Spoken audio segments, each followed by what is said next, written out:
El domingo vamos a estar ejerciendo el derecho al voto en el marco de las primarias abiertas, simultáneas y obligatorias. Elecciones que funcionan eh, para dirimir algunas internas partidarias o de espacios políticos, pero fundamentalmente para darnos una idea de cuáles son las preferencias, los humores sociales. Siempre hablamos de las PASO como una gran encuesta, ¿no? Una gran encuesta, la, la más detallada, la más nítida en cuanto a sus resultados, que pone, al menos en esta instancia, las cosas negro sobre blanco, blanco sobre negro, ¿no? Después veremos qué ocurre en noviembre, pero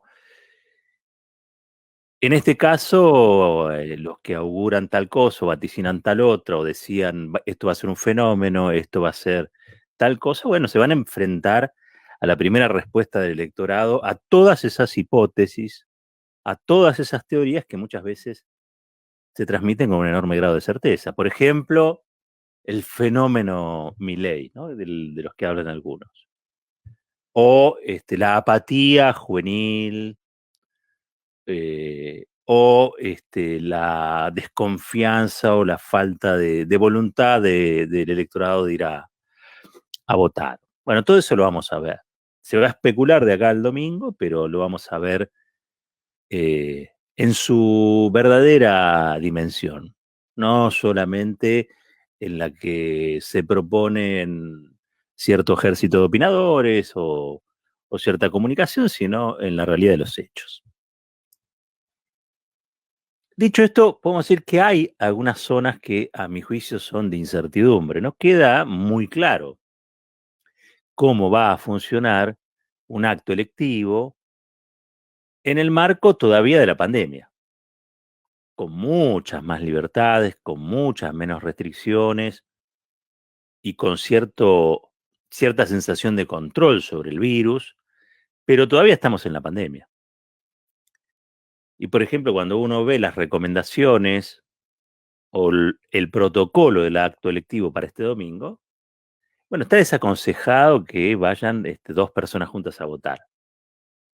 Habrán visto todos los que en todos estos años disfrutamos de ese día, cómo en la Argentina hay un alto nivel de participación y cómo, fundamentalmente, hay personas muy mayores, adultas mayores, que asisten a como dé lugar a ejercer su derecho, acompañados de hijos, familiares o auxiliares, ¿no? Que los bajan del auto o los ayudan a bajar del auto, los ayudan incluso en muchos casos eh, lo llevan en andas por escaleras para que puedan votar. Bueno, según el protocolo eso no va a poder suceder, con lo cual no sabemos qué impacto eso puede tener o qué impacto, eh, em, qué cosa augurar en función de esa realidad. Sobre el tema de la apatía de los jóvenes, alguien lo dijo por ahí, probablemente surja de algún focus group. Me han llegado a mí resultados de focus group y pareciera haber, sí, uno no podría decir que hay algún tipo de euforia en relación a la elección en una franja, que es la franja de 18 a 25, 26 pirulos. No pareciera haber euforia. Sí parece estar pregnando en otros focus que me acercaron y pude ver, sobre todo en sectores medios, como siempre, los basculantes, los que van oscilando en sus preferencias, elección tras elección. Sí pareciera haber esta vez algún desconcierto, porque claro, ¿cómo va a funcionar, insisto, este proceso electivo en el marco de una pandemia con el grado de deterioro social, económico, que impuso esta segunda pandemia, ¿no? La del virus? Pues ya teníamos medido y sabemos cómo funcionó la primera pandemia, 2019, ya sabemos qué pasó. Pero ahí había alguien a quien señalar como responsable, ¿no? El voto, una parte del voto al frente de todos tuvo que ver con que la otra alternativa, era Mauricio Macri. Y la gente dijo, no le vamos a dar una reelección a este señor. Bueno, nos rompen pedazos.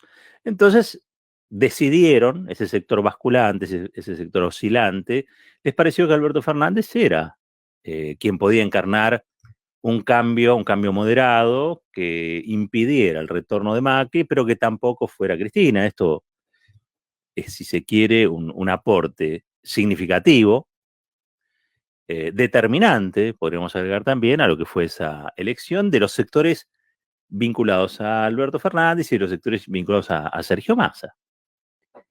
Eso dio como resultado el triunfo. Entonces podemos decir que en función de esa primera pandemia, el resultado ya lo sabemos. Estamos con el diario de muchos domingos después. Pero con esta, la pandemia del virus y sus consecuencias, no sabemos qué va a suceder. O no lo tenemos demasiado claro. Uno quiere pensar, y las encuestas parecieran estar diciendo eso, que la gente va a valorar positivamente lo hecho en el marco de la política sanitaria, que va a comprender que este gobierno apenas asumió, tuvo 98 días, creo, 98, 99 días de ejercicio del mandato del presidente con todo su gabinete, y en el día 100 arrancó la pandemia. Una pandemia que va camino al año y medio y más, con todas las situaciones desafortunadas por las que atravesamos, con una carga mortífera, lacerante, que nos mantiene en una suerte de duelo no cerrado o abierto de carácter constante, ¿no? Porque todos los días, a pesar de que nosotros hemos encallecido nuestras sensibilidades, digamos, todos los días sigue habiendo víctimas letales de la pandemia, que ahora por suerte uno puede contrastar con la llegada de millones de vacunas y, y la verdad una vacunación, un plan de vacunación histórico que está, está progresando positivamente, positivamente. Se pueden decir muchas cosas. Yo encuentro un montón de discursos que atacan la política sanitaria, que cuestionan lo que se hizo en la pandemia desde el gobierno nacional, pero veo que los que dicen esas cosas en general son macristas. Entonces no es que hablan desde una postura imparcial en el asunto, sino que así como guardan las críticas para Rodríguez Larreta y el funcionamiento que tuvo, y lo tratan a Quirós como si fuera el Churchill de la política sanitaria, digamos, ¿no? Elevan sus cuestionamientos, a veces feroces, contra el gobierno de Alberto Fernández y de Cristina Fernández de Kirchner. Entonces, la verdad es que creo que no hay que tomar demasiado en cuenta, y creo que hay que alertar a la mayor cantidad de gente posible, eh, que si se va a criticar, se critica todo.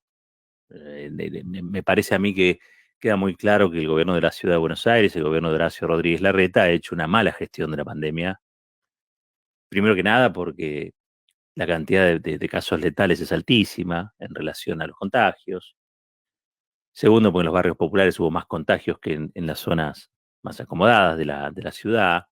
Tercero, porque la verdad no le conozco más que un día que bajó la BL, creo, pero no se le conocen políticas públicas de apoyo, de sostén al comercio, a la pequeña y mediana industria que está radicada en capital, que no es mucha, pero está radicada en capital. Al comercio, mucho menos.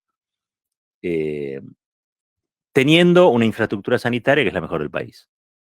Entonces, a mí me causa gracia cuando lo llevan a Quirós, insisto, le dan trato de eminencia científica a un tipo que jugó con bastante viento a favor, pero que, preso de una radicalización ideológica de su espacio político, cometieron muchas imprudencias, y que yo califico así porque hoy quiero ser bueno. Pero yo no me voy a olvidar que una vez Larreta fue a cuestionar una política sanitaria de orden federal a la Corte Suprema en el medio de una pandemia donde se estaba muriendo gente. ¿Saben para qué? La fue a cuestionar para poder abrir las escuelas, cosa que todos querían, pero sobre todas las cosas abrirla como a él se le antojó, sin los recaudos necesarios, con riesgo de que los pibes se convirtieran, como se convirtieron en muchos casos, en vehículos de contagio, con un montón de docentes fallecidos en la ciudad, personal sanitario expuesto, bueno, todo lo que ya vimos, no voy a hacer un recorrido, pero digo, se guardan generalmente las críticas sobre eso, ¿no? Las críticas son sobre el gobierno nacional, que voy a decir, en unos días vamos a ver cómo evalúa, que creo que va a ser una de las decisiones que moldeen el voto, que torneen el voto. Bueno, si el gobierno ha estado bien o ha estado mal, o si el gobierno ha hecho todo lo que pudo en materia de política sanitaria en el marco de la pandemia. Lo que surge también de los focus group es que el tema precios es un tema de mucha preocupación. El tema precios, que yo siempre les digo, ¿no? El precio es ese valor relativo de un producto. Es caro o barato en función de lo que vos puedas pagar. Lo que en la Argentina tenemos es un problema de salarios. La herencia del macrismo es dejarnos con salarios miserables, que a su vez son hoy por hoy el ancla para una reactivación más robusta y más contundente. O sea, hoy todo se puso en funcionamiento. Maca, no estamos produciendo más. ¿Hay un colchón? Sí, hay un colchón porque hay sectores medios que durante este tiempo pudieron ahorrar. Entonces eso se empieza a gastar ahora, pero eso se va a acabar también en algún momento. Y lo que tenemos es un montón de gente queriendo llegar a fin de mes y no teniendo un excedente como para gastar en el calefón, en el termotanque, en lavarropa, en un viaje a tal cual lado. O sea, ahí hay un problema, que es los salarios son miserables para una realidad donde las cosas aumentan. El presidente dijo, y tiene razón, que la carne no volvió a aumentar. La carne no volvió a aumentar. Pero ¿saben qué? Está carísima. Las dos cosas son ciertas. Eh, Quedó en niveles muy altos para lo que es un salario promedio. Y me refiero a la carne vacuna, por supuesto, ¿no? Quedó en niveles muy altos. ¿Eso habla mal de lo que hizo? No, habla de los salarios bajos que tenemos. Pero bueno, dicho eso, es verdad, el gobierno se comprometió a que este año los salarios estén 2 o 3 puntos por encima de la inflación. ¿Lo habrá logrado? ¿La gente estará sintiendo eso? A mí me parece que lo vamos a ver en el resultado electoral del domingo. Me parece. No se sabe, y es pura incógnita, qué va a suceder en cuanto a la afluencia. Por ahora es imposible de determinar porque, en serio, es una elección inédita en el medio de una pandemia, cuando todavía hay restricciones y políticas de cuidado, y donde también habrá que ver cuál es el impacto de la prédica antipolítica de los grupos más concentrados de la economía y de la comunicación, ¿no? Habrá que ver cuál es el resultado. Si en realidad eso se traduce en un desánimo y en un ataque a la voluntad de querer ejercer el voto, diciendo todo es lo mismo, ¿no?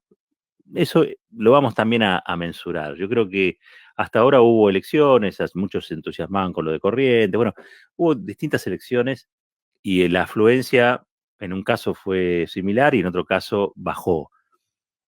¿Qué puede suceder con eso? Y no lo sabemos. Hasta el domingo va a ser muy difícil saber si la gente finalmente va a votar o no va a votar. Les recuerdo a aquellos que estén dudando de paso, que sé que en este espacio no van a ser muchos, pero aquellos que no vayan a votar van a tener que después, bueno, hacer un trámite demostrando que o tenían síntomas de COVID o estaban lejos de su lugar de votación. Bueno, lo de siempre. No es que no va si no pasa nada. Sigue siendo obligatoria la participación y están exceptuados aquellos que estén con COVID o estén con síntomas de COVID o no puedan trasladarse o todo eso después lo van a tener que justificar. Y va a ser parte de un trámite como se hace en todas las elecciones. Pero bueno, yo para terminar lo que quería era hacer un párrafo en defensa de la política, porque lo que veo es que la antipolítica tiene demasiado espacio. Veo también que en el medio de todo esto ha surgido como un experimento que a algunos les resulta gracioso y a mí no.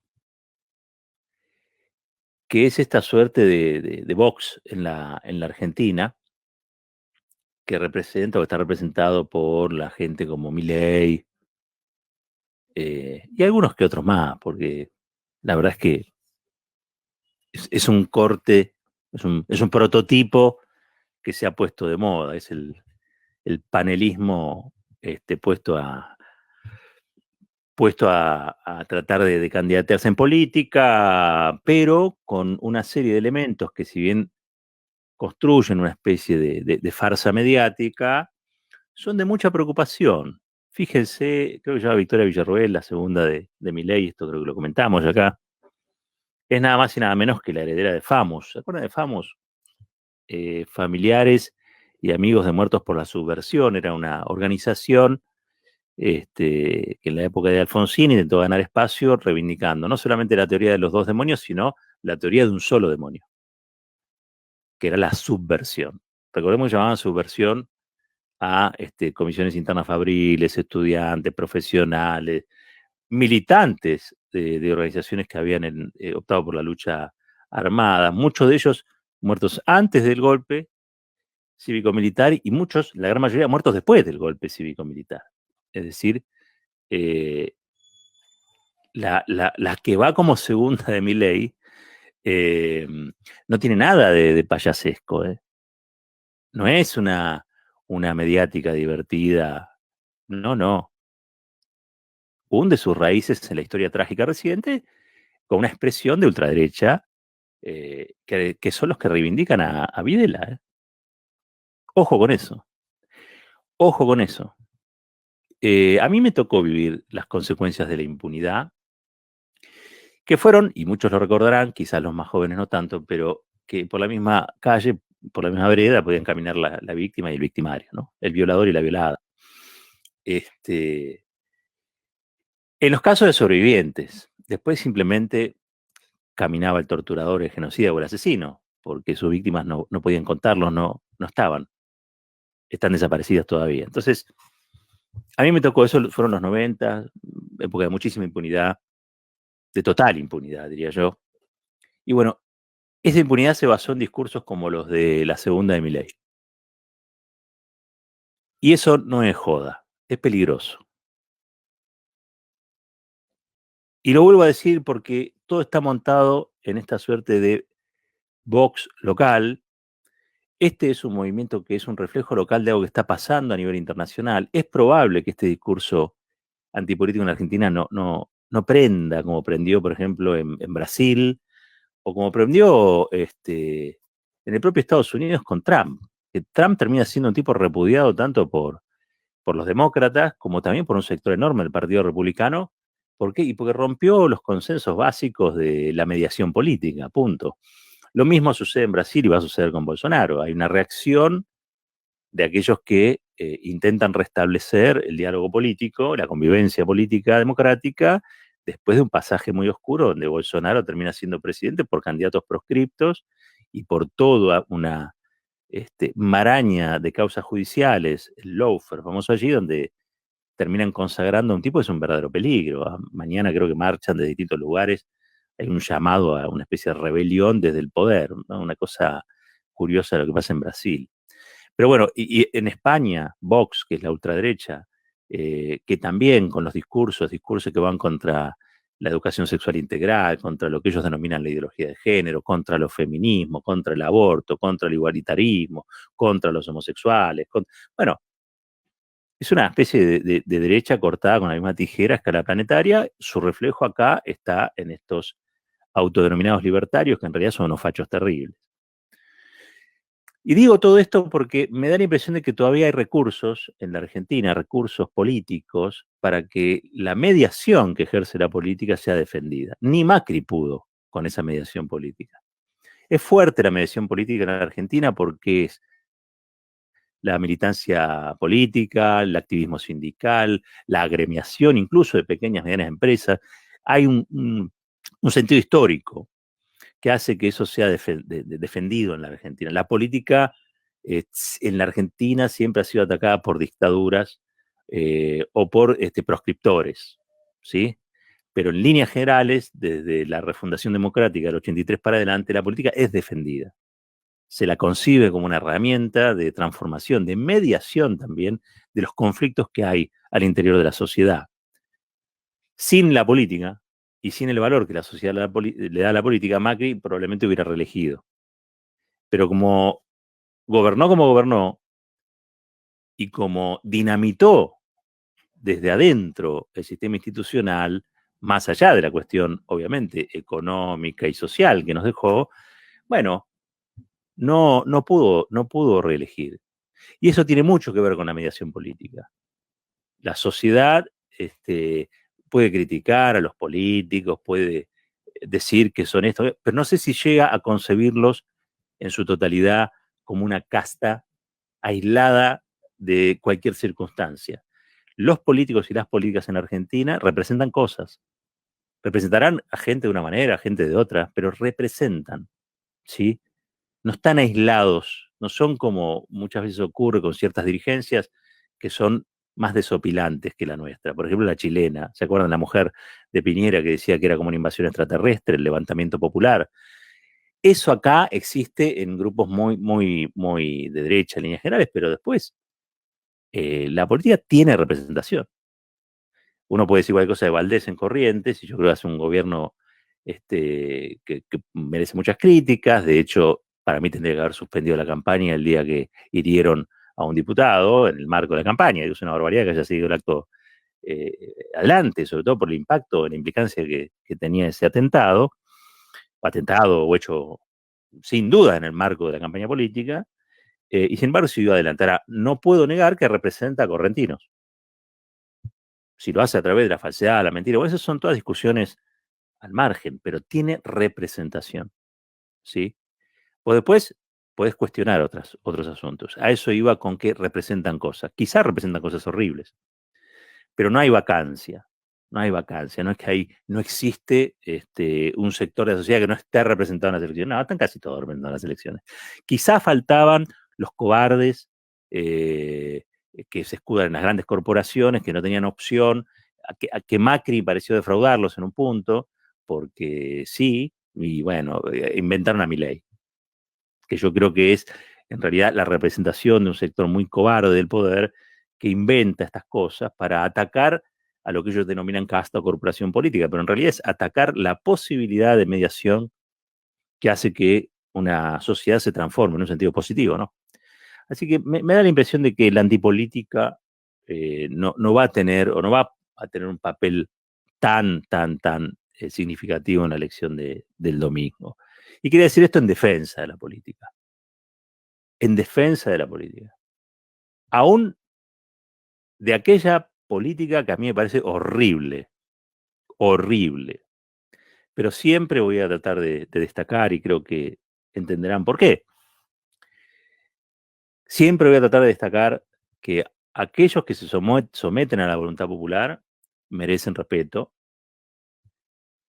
que mientras tengan esa representación, el respeto es hacia los que representa, y que en todo caso después la historia juzga, y para eso son las elecciones, ¿no?